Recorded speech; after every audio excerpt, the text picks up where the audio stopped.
Hello everyone, welcome to my channel and welcome to another video. So this week we are going to be talking about 7 different types of foods that are really amazingly good for your health, but just really not that great for you if you're somebody who's currently going through eczema or any other kind of allergic skin condition. So I have a few different caveats I want to mention with this video. So first of all, no, not everything in this list is going to apply to you. The list of foods that I've got here is a combination of research of common sensitivities and allergies, as well as anecdote and my own experience. So just bear that in mind when we are going through this list. Second of all, the good thing about most of these things is as your skin does get better, and if you're currently somebody who has got quite a lot of flares or you're going through quite a severe patch of eczema, then as your skin gets better, you will most likely be able to incorporate more of these foods back into your diet. So the final thing is that with most of these things, you will be able to have small amounts of these things in your diet. So me, for example, I would have small amounts of all of these things, unless of course there's something that you're severely allergic to, then of course you want to avoid them altogether. But these are more things that you want to be careful with and have in moderation rather than cut out from your diet completely. Another thing I want to mention is that when I first started out my kind of eczema healing journey using diet and lifestyle, I was very dogmatic about the fact that as long as it was natural, it was going to be good for me. And with time and experience, I have come to learn that just isn't the case. There are things that even if they're natural, they're just not very good for me because I either have a specific allergy to them or they just generally just don't make me feel that good. So I always encourage all my viewers to never think of anything as super black and white. Just be very conscious of what makes your body and your skin feel good, and that is going to be the best way for you to manage your specific condition. But before we get started with the video, like always, I would really appreciate it if you hit the like button. If you want to see more videos about skin, hair or health, I highly suggest you subscribe because I make new videos every single week. So the first thing on the list is citrus fruits. And I think the most obvious thing about citrus fruits, this being oranges, lemons and limes, is that they are extremely acidic. And this can be problematic, especially when it is coming in contact with eczema or reactive skin. So when you are eating something, it's very easy to get contact with something either through your hands when you're kind of peeling them, or your lips or your face. And even when you're eating it, it kind of comes out into the air, which is why you get quite a strong sort of orange smell, you know, when you're eating an orange. So this can be problematic for people with very reactive skin. But like I said before, myself, I would always have a little squeeze of lemon and some water first thing in the morning.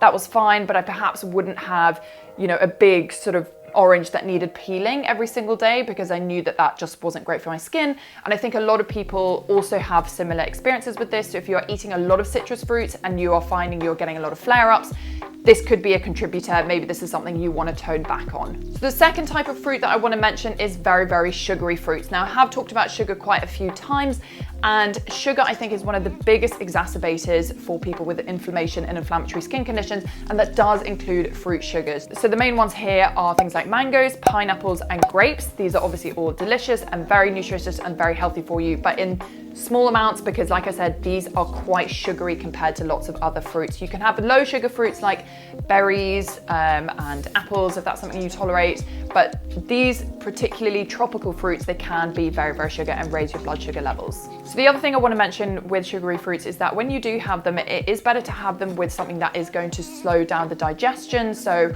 either some form of kind of like a granola or some kind of yogurt or something that is going to essentially bring down that blood sugar spike when you are digesting it. The third thing on the list is quite a broad bracket, and I didn't really know how exactly to describe it, but I think that this is something that I know a lot of people have issues with. It's just very difficult to say one specific thing here, and that is fruits and vegetables with skins. So specifically, it is the skins of fruits and vegetables that can be very allergic for people. So for me personally, I am allergic to apples, and I also don't do very well with avocado. So I only have very small amounts of these and very spread out. But other types of skins that people can be allergic to are things like pears, peaches, plums, apricots, even cucumbers. The good news is that often if you are sensitive to any of these kind of fruit skins or vegetable skins, often when you cook the fruit or the vegetable, that does tend to break down some of the enzymes in the skins that are causing the reactions. So you could give that a go if you're finding it difficult to have something in its raw form. Try cooking it and see how that goes. So the fourth type of food on my list is something I've actually never mentioned before on my channel, which is strange because this is a type of food that comes up a lot when people are talking about different types of food to avoid if you are somebody who has an inflammatory condition. And this type of food is called a nightshade vegetable. So Nightshades are a group of vegetables that contain very, very potent alkaloids in them, and some people may or may not be sensitive or allergic to these alkaloids and cause inflammation and reactions in their body. The science around it is a little bit patchy, so I think most of the allergies and sensitivities have been more anecdotal, but a lot of people do report to feeling better when they cut these out altogether from their diet. So the 4 main types of vegetables in this group are tomatoes, aubergines, potatoes, and bell peppers. There's also chilies and tobacco. If you smoke, don't smoke. It's really bad for you. These are the main ones that me personally, I find that I'm totally fine with them when they're in their cooked form. I am quite sensitive to them when they are in their raw form. So for example, even when I'm peeling a potato and I'm kind of handling it with my hands do get very itchy. Sometimes I feel a little bit itchy in my mouth if I have an aubergine that isn't cooked properly. And tomatoes, I do still eat tomatoes, but only kind of small amounts, and I'm much better when the tomato is in like a tomato sauce or something like that. So nightshade vegetables are definitely a type of food that a lot of people say they feel better without. So if there's something you think you could be sensitive to, try cutting them out for a while, try cooking them, and see how you go with that. The next thing on my list is nuts, and I haven't picked any one particular nut because people react very differently to different types of nuts. Some people only have an allergy to one type of nut. Some people have an allergy to all nuts. So the 4 most common type of nut allergies are peanuts, walnuts, hazelnuts, and almonds. And they can range anywhere from just being quite mild, a little bit itchy around the mouth, to extremely, extremely severe, life-threatening allergies. So the thing that is a little bit scary about nut allergies is that they can actually develop later in life, and they can develop quite spontaneously.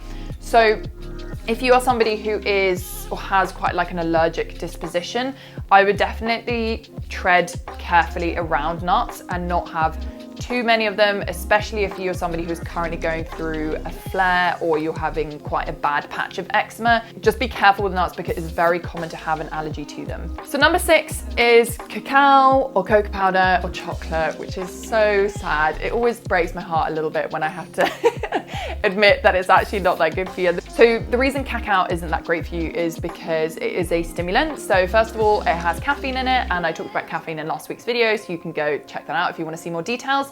And the second thing is that it includes something called theobromine. So theobromine is also a stimulant, and it is the thing in chocolate that makes dogs allergic to them. The thing about chocolate though is that most people do not eat large amounts of dark chocolate. I mean, I think, you know, just a few squares here and there are okay. But if you are somebody who is consuming a lot of caffeine, a lot of coffee, and a lot of chocolate, maybe this is something that you want to be cutting back on, because it isn't really going to be doing many favors for your skin if you're trying to heal it naturally without medication. So the final group on my list is a little bit random because I didn't quite know what to call it, but I've called it spicy vegetables. And by this, I mean raw onions, radishes, chilies, and wasabi. So chilies and wasabi, obviously extremely spicy. Radishes and onion in their raw form are also quite spicy, but of course with onions, if you cook them, it does kind of take away the strength of it. Chilies, wasabi, and horseradishes, because you wouldn't really cook a horseradish, those are very, very strong. They're very spicy, and they can be problematic for people who are currently going through eczema or some kind of flare or some kind of allergic condition. That was my list of foods that are obviously very, very good for your health, but of course things that you may want to be a little bit careful with if you have got allergies or allergic skin conditions, because they can be very, very reactive. Is there anything that you feel like I have missed out on this list? Please leave a comment down below. If you have any questions or anything like that, please also leave that. And in the meantime, I'd really appreciate it if you like, subscribe, and I'll see you again very soon for another video. Bye!